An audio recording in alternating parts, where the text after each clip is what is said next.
Hello friends, welcome back once again. Friends, आज की class में हम लोग देखेंगे ऑटो इम्यूनल डिजीज के बारे में। मतलब कि जो आपके बॉडी के अंदर स्वाभाविक रूप से जो इम्यून सिस्टम है, जो प्रतिरक्षा शक्ति है, उनकी वजह से अगर आपके बॉडी के अंदर किसी प्रकार के रोग उत्पन्न होते हैं तो उससे हम लोग ऑटो इम्यूनल डिजीज कहते हैं। मतलब क्या? आपकी प्रतिरक्षा शक्ति की वजह से ये रोग उत्पन्न होते हैं। अब देखिए, हर चीज का निगेटिव और पॉजिटिव दोनों पहलू होते हैं। तो यहाँ पे इम्यून सिस्टम हमारे बॉडी में बाहरी रूप से आने वाले रोगों से हमारी सुरक्षा करते हैं। लेकिन यहाँ पर क्या हो गया कि ये सुरक्षा करने वाले इम्यून सिस्टम ही खुद हमारे बॉडी के अंदर प्रॉब्लम क्रिएट कर दिया। तो जानना यह है कि ये बीमारी होती कैसे है। ठीक है, यानी ऑटो इम्यूनल बीमारी होती कैसे है, यानी ऑटो इम्यून सिस्टम से आपकी प्रॉब्लम होती कैसे है, कैसे ये रोग होता है, इनके बारे में जानना है। ठीक है, ऑटो इम्यून डिजीज क्या होता है और ये कैसे होता है।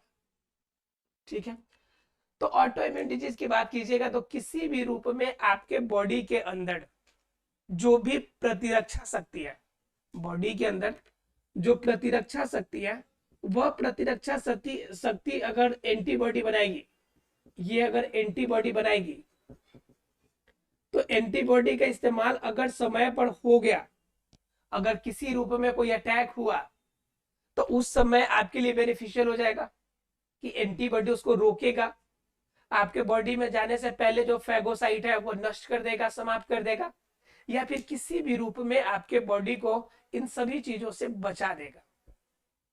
लेकिन अगर एंटीबॉडी जो प्रोटीन के आवरण के साथ आपके बॉडी के अंदर बना है, अगर उसका समय पर इस्तेमाल नहीं हुआ, जैसे आपकी दवा है तो आपकी सुरक्षा करता है, लेकिन दवा की भी अगर एक्सपायरी डेट हो जाए तो वो एक्शन के जगह पे रिएक्शन करना शुरू करता है।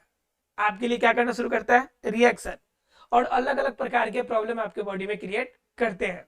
ठीक उसी प्रकार से एंटीबॉडी भी अगर समय पर यूज नहीं हुआ तो यह क्या होता है कि आपके बॉडी के अंदर अलग अलग प्रकार के प्रॉब्लम क्रिएट करते हैं। ठीक है, अब जैसे कौन से प्रॉब्लम हो गए? एलर्जी, इनमें प्रॉब्लम आती है एलर्जी। अब आप सोच रहे होंगे कि एलर्जी कोई रोग है, एलर्जी होता कैसे है? तो दरअसल क्या है कि एलर्जी कोई रोग नहीं है, बल्कि आपके बॉडी के अंदर जो एंटीबॉडी है, उस एंटीबॉडी की वजह से भी ज्यादा एक्टिविटी होने की वजह से यह जो एलर्जी की प्रॉब्लम है आपके बॉडी के अंदर क्रिएट हो जाती है। तो देखना यह है कि एलर्जी आपको किस रूप में नुकसान पहुंचाती है, या आपके बॉडी के अंदर होता कैसे है एलर्जी। तो एलर्जी का मतलब होता है कि बाहरी वातावरण या किसी भी रूप में प्राकृतिक स्तर पर किसी भी क्रिया से आपके बॉडी के अंदर होने वाले रिएक्शन, होने वाले आपका उल्टा प्रभाव आपका क्या कहलाता है? एलर्जी कहलाता है। एलर्जी का मतलब क्या? कोई भी उल्टा प्रभाव प्रकृति की वजह से। जैसे मान लीजिए कोई व्यक्ति है, कोई इंसान है, और इस व्यक्ति को सबसे बड़ी प्रॉब्लम है कि जो गुलाब के फूल खिलते हैं, इस गुलाब के सुगंध से एलर्जी शुरू हो जाती है। जैसे गलती से गुलाब के फूल इनके पास लेके गए तो इनकी सुगंध नाकों में जाएगी और फटाफट से छींक आना शुरू हो जाएगा। तो गुलाब हमारा क्या है? एक प्राकृतिक वस्तु है, और इन प्राकृतिक वस्तु के कारण आपके बॉडी में छींक आना शुरू हो गया, आपको अलग अलग प्रॉब्लम शुरू हो गया, तो ये क्या कहलाएंगे? ये कहलाएंगे एलर्जी। क्या कहलाएंगे? एलर्जी कहलाएंगे। इसके अलावा और भी बहुत सारे एग्जाम्पल है जो एलर्जी उत्पन्न करते हैं। जैसे कुछ लोग ऐसे होते हैं, इतना ज्यादा मासूम होते हैं कि बेचारे वो मतलब कि अपने आप को इतना ज्यादा मतलब वीक बना लेते हैं इंटरनली कि थोड़ा देर अगर धूप में निकल जाए तो सर्दी जुकाम उनको जकड़ लेता है, और वास्तव में तुरंत उनको सर्दी बुखार सब हो जाएगा और पूरी सीरियस केस में हो जाएगा। तो ये क्या है कि ये भी एक प्रकार का एलर्जी ही है। कुछ लोग ऐसे होते हैं कि उनको अगर धूप में थोड़ी देर चला दिया जाए तो बॉडी पर रेड रेड स्पॉट दिखाई देने पड़ते हैं।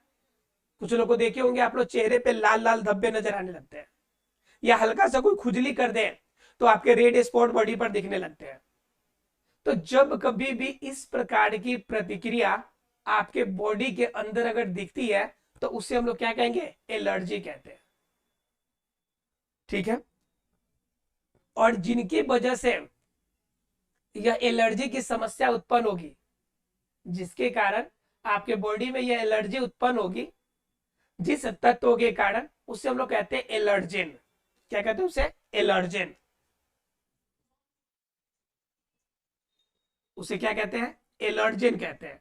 मतलब क्या? एलर्जी उत्पन्न करने वाले जो पदार्थ है प्राकृतिक रूप में जो पाए जाते हैं, ये हमारे क्या कहलाएंगे? एलर्जेन कहलाएंगे।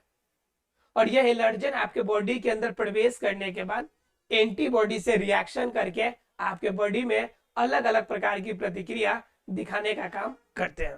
क्लियर है? इसमें जब सबसे ज्यादा आपकी श्रृंखला सबसे ज्यादा जो प्रॉब्लम होती है, इसमें क्या होती है? एंटीबॉडी जो आईजीई है, आपको बताया था कल मैंने एंटीबॉडी के प्रकार, 5 टाइप के प्रकार मैंने बताया था, 5 प्रकार के प्रकार बताया था। तो कह रहा है कि एंटीबॉडी उसमें के आईजीई अगर होगा, अर्थात कि आई एंटीबॉडी आपके बॉडी के अंदर होगा, तो तुरंत वो बाहरी प्रतिक्रिया की वजह से आपके बॉडी के अंदर प्रतिक्रिया उत्पन्न कर देगा। तो इस प्रकार की जब भी प्रॉब्लम होगी तो वो एलर्जी कहलाएगी। एलर्जी की केसेस के लिए बहुत सारा आपकी दवाएं अवेलेबल है, लेकिन इसका अभी तक कोई टीका अवेलेबल नहीं है, कोई भी वैक्सीन इसके लिए नहीं बना है कि आप एक बार अगर ले लीजिए तो एलर्जी आपका खत्म हो जाएगा। ऐसा कुछ भी आपके अंदर टीका अवेलेबल नहीं है। एक और बात है कि एलर्जी की आपकी कोई खास दवा भी नहीं बनी है। कुछ दवाएं जैसे सेंट्रीजीन है, तो जनरली क्या करता है कि आपको बताता है कि आपको कोई प्रॉब्लम होता है, तो जनरली एलर्जी से दूर करने के लिए आप सेंट्रीजीन खा लेते हैं। इसके अलावा आपके बॉडी के अंदर कुछ भी हो रहा है तो उसके लिए वो दवा कोई भी अवेलेबल नहीं है।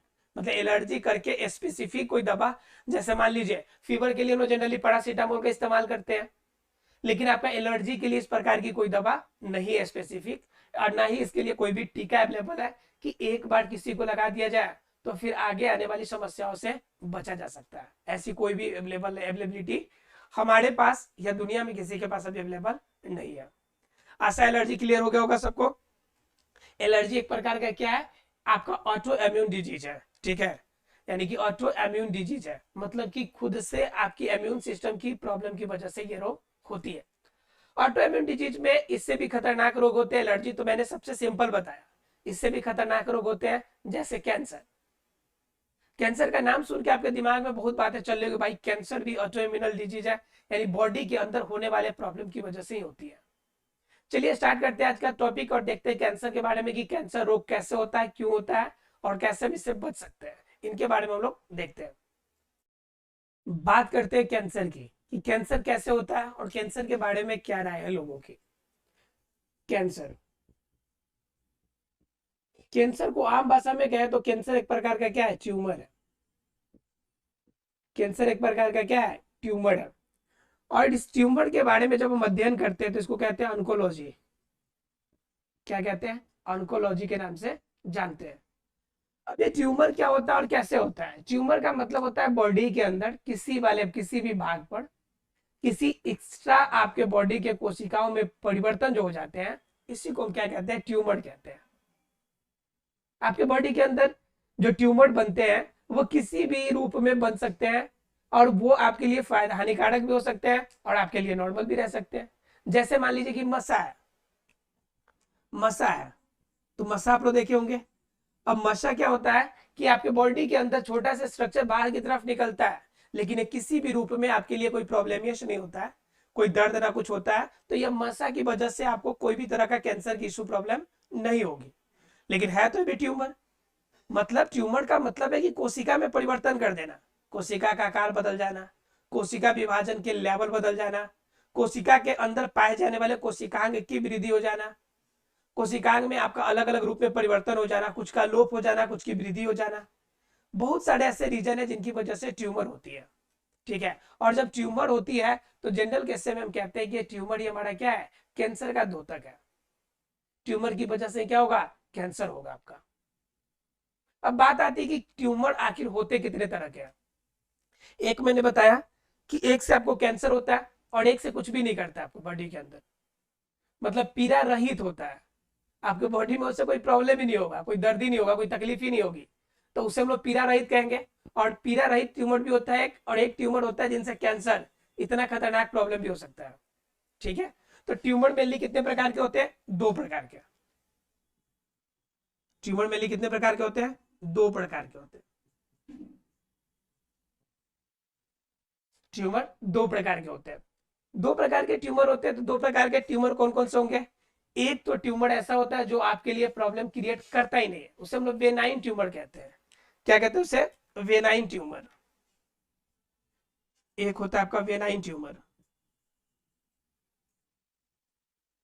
ये आपके लिए बॉडी में कोई प्रॉब्लम ज्यादा क्रिएट नहीं करता है, तो ये वेनाइन ट्यूमर हो गया। और दूसरे तरफ एक और ट्यूमर होता है जो आपके बॉडी के लिए कैंसर जैसा प्रॉब्लम क्रिएट करता है, तो उससे हम लोग क्या कहते हैं? उससे हम लोग नाम जानते हैं अलग अलग नाम से, और उसका नामकरण जो है मैलिग्नेंट, मैलिग्नेंट ट्यूमर। ठीक है। अब क्या होता है कि आपका वेनाइन ट्यूमर जो है आपके लिए किसी भी रूप में प्रॉब्लम नहीं गिरता, जैसे मैंने आपको मसा का एग्जांपल दिया, तो ये वेनाइन ट्यूमर में आता है। तो वेनाइन ट्यूमर क्या होगा कि वेनाइन ट्यूमर हम लोग उसे कहेंगे जिनकी वजह से आपके बॉडी के अंदर किसी प्रकार की कोई कोशिकाएं प्रॉब्लम क्रिएट नहीं करती है। इनका वृद्धि विकास तो होगा, लेकिन आपका किसी भी रूप में प्रॉब्लम क्रिएट नहीं करेगा। कैसे क्रिएट नहीं करेगा? क्योंकि जो वेनाइन ट्यूमर है उसमें सबसे बड़ी जो बात होती है कि यह अनियमित रूप से वृद्धि नहीं करता है, अनियमित रूप से वृद्धि नहीं करता, अनियमित रूप से वृद्धि नहीं करता, पहली नंबर बात। दूसरा नंबर क्या कि यह जब वृद्धि करेगा तो वृद्धि करने की वजह से इसके अंदर कोई भी कोशिकांग में परिवर्तन नहीं होगा, इसके कोई भी कोशिकांग में परिवर्तन नहीं होगा। ठीक है। ये कोशिकाएं सामान्य रूप में विभाजन करती है, सामान्य रूप में विभाजन करती है। शरीर में जब ये ट्यूमर बनाएगा तो ये ट्यूमर सामान्यतः पीड़ा रहित होता है, ट्यूमर पीड़ा रहित होगा, मतलब कोई भी दर्द या कोई प्रॉब्लम नहीं होगा। तो ये सभी आपको देखने को मिलेंगे कहाँ पे? वेनाइन ट्यूमर के अंदर। अगर वेनाइन ट्यूमर अगर आपको हुआ है तो इतने सारे आपको बेनिफिट आपको देखने को मिलेंगे कि आपके अंदर ट्यूमर की प्रॉब्लम तो है। बहुत सारे लोगों का आपने देखा होगा कि गर्दन के पीछे यहाँ पे आपका मस्सा हो जाता है, बहुत लोगों के पेट पे मस्सा हो जाता है, गर्दन पे हो जाता है, तो आदमी घबरा जाते हैं। तो जनरल केसेस में वो कोई ज्यादा प्रॉब्लम क्रिएट नहीं करते हैं, लेकिन कभी कभी उसके अंदर किसी भी प्रकार की अनियमित कोशिकाओं के परिवर्तन अगर हुआ तो उस समय आपका उसके अंदर कौन पड़ना शुरू हो जाएगा? उसके अंदर आपका मैलिग्नेंट आपका ट्यूमर बढ़ना शुरू हो जाएगा। और जब मैलिग्नेंट ट्यूमर बढ़ेगा तब आपके बॉडी के अंदर क्या होने वाला है? तब आपके बॉडी में जाकर कोई प्रॉब्लम क्रिएट होगी और अनियमित विभाजन शुरू होगी। और जब अनियमित विभाजन शुरू होगी तो आपका गारंटी है कि आपके बॉडी के अंदर क्या होने वाला है? ट्यूमर हो जाएगा। ठीक है। और ये ट्यूमर आपको कैंसर के रूप में आगे बढ़ेगा। क्लियर है? अब जरा देख लीजिए कि मैलिग्नेंट ट्यूमर अगर आपके बॉडी के अंदर हो जाए तो क्या करेगा? मैलिग्नेंट ट्यूमर होने की वजह से आपके बॉडी के अंदर अलग अलग परिवर्तन आएंगे। पहला नंबर आपको क्या प्रॉब्लम आएगा कि आपको आपके शरीर में अनियमित प्रकार की कोशिका वृद्धि, अनियमित प्रकार की कोशिका वृद्धि। पहला नंबर से ये प्रॉब्लम होगा कि कोशिका वृद्धि अनियमित होगी। शरीर में विभिन्न संरचना का बनना, शरीर के अंदर अलग अलग संरचना बनना, विभिन्न प्रकार का संरचना बनना। जैसे आप लोग को विभिन्न संरचना की अगर बात करें तो जो स्तन कैंसर होता है, जो स्तन कैंसर होता है, स्तन कैंसर में जो दुग्ध होते हैं, जो दूध होते हैं, उस दूध के अंदर के जो सेल होते हैं ना, उसमें भी परिवर्तन शुरू होता है, उसके अंदर भी अनियमित वृद्धि शुरू होती है। और उस अनियमित वृद्धि के कारण क्या होती है कि उनके अंदर यह ट्यूमर हो जाता है। तो स्तन ट्यूमर की वजह से आपका स्तन कैंसर हो जाता है। ठीक है। बॉडी के अंदर और सभी पार्टों पे भी आपका ट्यूमर होता है, जैसे ब्लड के अंदर हो गया, आपके लिम्फ के अंदर यानी लसिका के अंदर ट्यूमर हो गया। अलग अलग रूप में शरीर के विभिन्न भागों में ट्यूमर आपका होता है, और वो ट्यूमर आपके बॉडी के लिए क्या होते हैं? हानिकारक होते हैं। ठीक है। तो अभी तक हम लोग ने जाना क्या? मेलिगेंट ट्यूमर और वेनाइन ट्यूमर के बारे में। अब इसके बाद हम लोग जानेंगे क्या? कैंसर के प्रकार के बारे में, कि कैंसर कितने प्रकार के होते हैं, और अगर कैंसर नहीं है तो अब उसे हम कैसे अगर अपने बॉडी को रखें तो बच सकते हैं, यानी कि रोकथाम कैसे कर सकते हैं, अगर हो जाए हमें ट्यूमर तो कैसे बचना है। उसके बाद अगर ट्यूमर आपका कितने सॉरी जो कैंसर होते हैं कितने तरह के होते हैं, मैंने जैसे बताया कि बॉडी के अलग अलग पार्ट में होते हैं, तो जिस जिस पार्ट में रहेगा उसके अकॉर्डिंग ट्यूमर बनेंगे आपके। तो इस सभी को हम अगले क्लास में देखने की कोशिश करेंगे। मिलते हैं अगले क्लास में, तब तक के लिए thank you very much friends.